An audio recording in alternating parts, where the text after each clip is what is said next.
Sharon here from Be Divine Vintage. Long time no see. I've been on my cruise in Germany for the week with my mum and I had a great time. Here we are. I made this skeleton of Miss Havisham from Great Expectations last year at Halloween, and my daughter claimed her, and the dress is inspired by the dress worn by Helena Bonham Carter in Great Expectations. That's why this voluminous, probably what was some sort of huge Victorian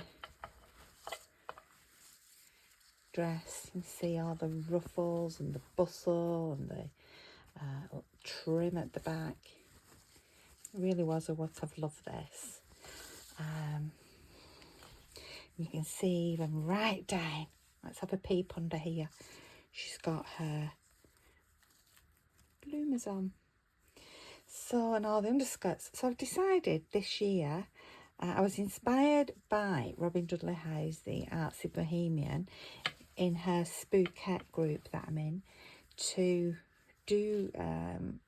create this skeleton. She's got movable jaw as well. She's got the Swarovski style crystal eyes. And when I got my skeleton, it looked something like this. This isn't quite the same. It's a little bit bigger, actually, as you can see. A little bit bigger. But can you see the difference in colour? So I didn't want a grey white looking skeleton. I wanted one of these aged looking skeletons that are perhaps seen, you know, when you've been in the museum and you're looking at the mummies and things, these really old skeletons. So I decided to age it. So if you saw a video that I did a couple of weeks ago on how to age bones, let's just put my camera straight now.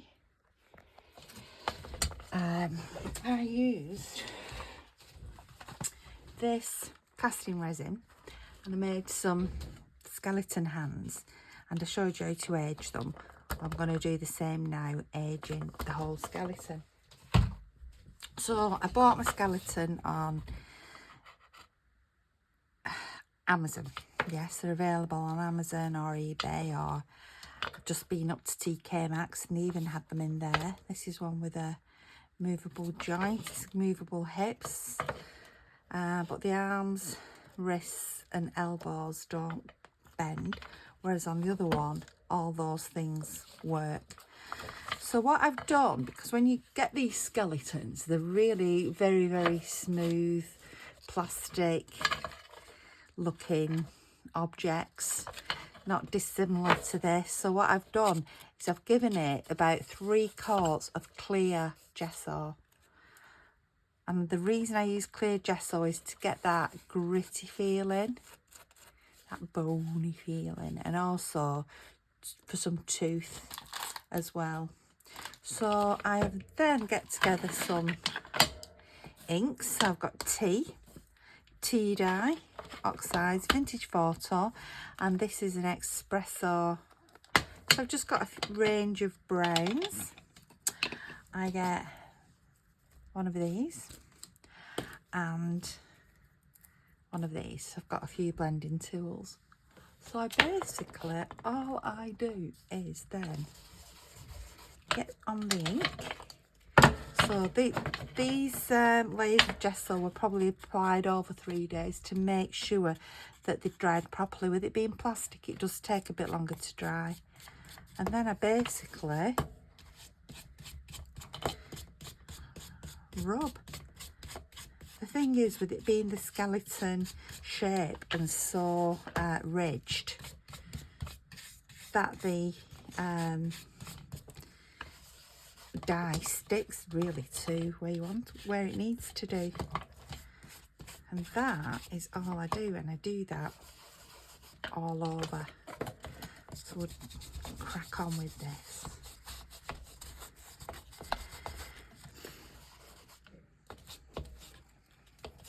I tried it without the gesso and nothing really happened, and you could just touch it and rub it off, whereas here, you see, it doesn't really, you get a little bit on your finger initially, but once it's dried fully, it does not rub off. Do the top of the head. And then sort of look and assess. Make sure you get in everywhere. She's got there's a little hole there. I might stick a sparkly under there. So once I have done the head, I will then think, ooh, shall I try some other colours? So here is the vintage photo, which I should have known.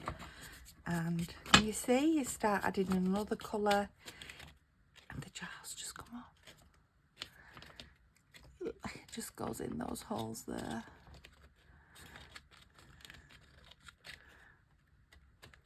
Oh.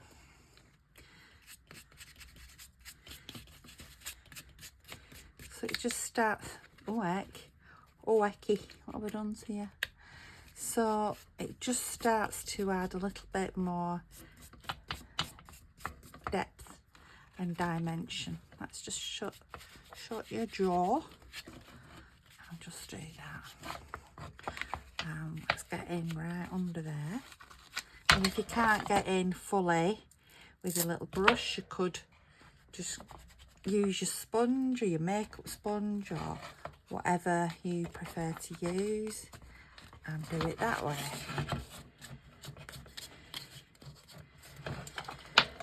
And just keep building up those layers.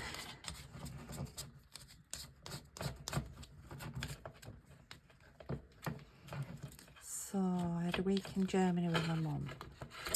Well, my mum's decided.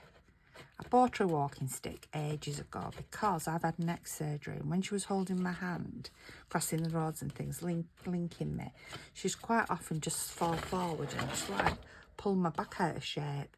So I bought her a walking stick ages ago, so she's never used it, and she decided, so I'm adding some of the darker now, the espresso. She decided she was going to use it in Germany because we were doing some walking tours when we got off the ship. There were walking tours, and she'd be walking, and then as soon as she got the stick out, she'd slow down, so she'd like half speed. One day we went to the oh, you'd have loved it, the Gutenberg Museum for the original printing. What an amazing shop. That's why I was like, oh yeah, Mum, I agree, we really have to go there, because I knew there'd be some ace paper products in the shop, and there was. So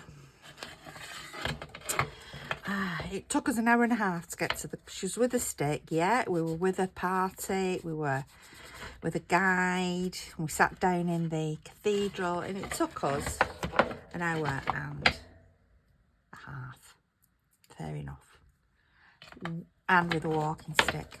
I'm just going to interrupt myself there. Can you see the head? Can you see the difference that makes than that grey head? And look, it's not coming off. Ooh, it's actually quite scary. My daughter has this one in her bedroom. It sits just, she's got like a skull of a unicorn opposite her bed, and she like sits that on top of the unicorn skull. Frightens me to death, that bedroom of hers. So then you have to start going, I do sort of one part at a time. So I've done the skull, so I'm moving on to the ribs now. So yeah, so it took us an hour and a half to get back to the boat. Oh, so she's with the stick. To get back to the boat, no stick. Guess how long? 20 minutes. Yes, suddenly you get the stick and she slowed down her pace. And I'm like, Mum, what's this all about? So I'm going to do the back of the ribs now. Could be like a biology lesson, couldn't it? We'll do the scapulars. Yeah, So she slowed down with the stick. And if I said anything, she sort of waved the stick at me. And I'm shouting, well, not shouting, but I'm saying in the street, don't you wave that stick at me. And she's like, well, don't you complain. I'm 86. And if I want to, you know, slow down with my stick, I'll slow down with my stick. So yeah, but we did, the tour was called Medieval Germany, and oh, I want to do it again, but probably not on the boat. Me and my husband have been talking about it because he loved the photographs and things, and we love, hubby and I love going into all the castles and museums and whatnot. So we're going to do it, me and him, and we're going to do it probably either fly and hire a car, or we might drive down. So that's the plan. That is the plan. Right, so there's the backbone. We'll do the arms. Now I'm staying in the same order of dies. I'm not changing in between. I'm not changing my blending tool in between. So yeah. I mean, I was really interested in the Gutenberg press anyway. I remember learning about it at school. I'm interested in paper, I'm interested in printing. So that, to me, was part of the highlight of my holiday. Even on the cruise, I went on the ship, they had a talk on the Gutenberg press. And I'm like, front row. Front row. Oh, yes. And it was done as an exercise to make money. It was done purely, it was capital venture. It was done to make money. He saw an opportunity, Gutenberg, and off he went with it. And good luck to him. Because basically, you know, that's where everything, our fonts that we use, you know, it all really stems back from there. We're still doing fonts and things, aren't we? I mean, as with our journals, we love the different fonts. And so the Gutenberg press was brilliant. Right, I'm moving now. If I see any bits where I think, oh, that just needs a touch up, back I go. Onto the pelvis.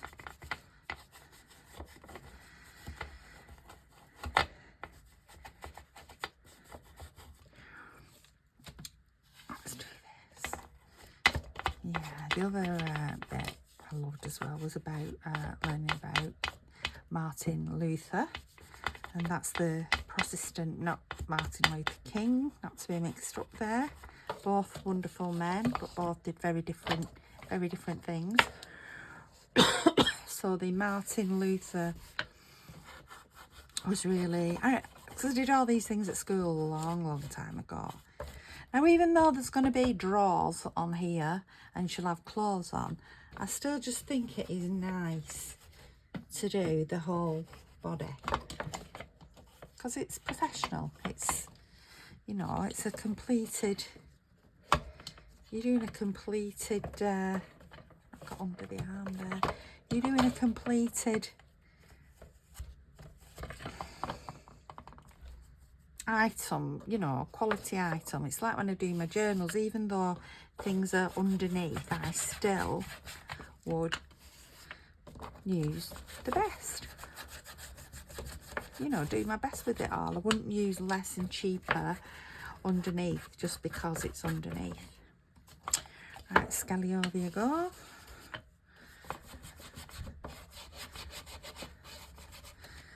Nearly finished. So yeah, some of the houses, I was amazed. You know, there's the houses there, these beautiful, really pointed houses, beautifully painted and decorated and what have you, dating back to the 1400s, and people were still living in them. I mean, we have old houses, don't get me wrong. My friend's house dates back to the 1500s, late 1500s. But, you know, it's nothing. It's beautiful. It's a beautiful house, cottage, but it's It's nothing compared to those in Germany. They were just amazing. Their builders were obviously far superior to the builders that we had in this country for that same period. I'm just checking around now. It doesn't, I'm not making them completely even, because a skeleton wouldn't be, if you've ever seen them in the museums and things. We have a brilliant Egyptology department in Bolton, very well known one. The skeletons are never really the same. They don't decompose at that same shade.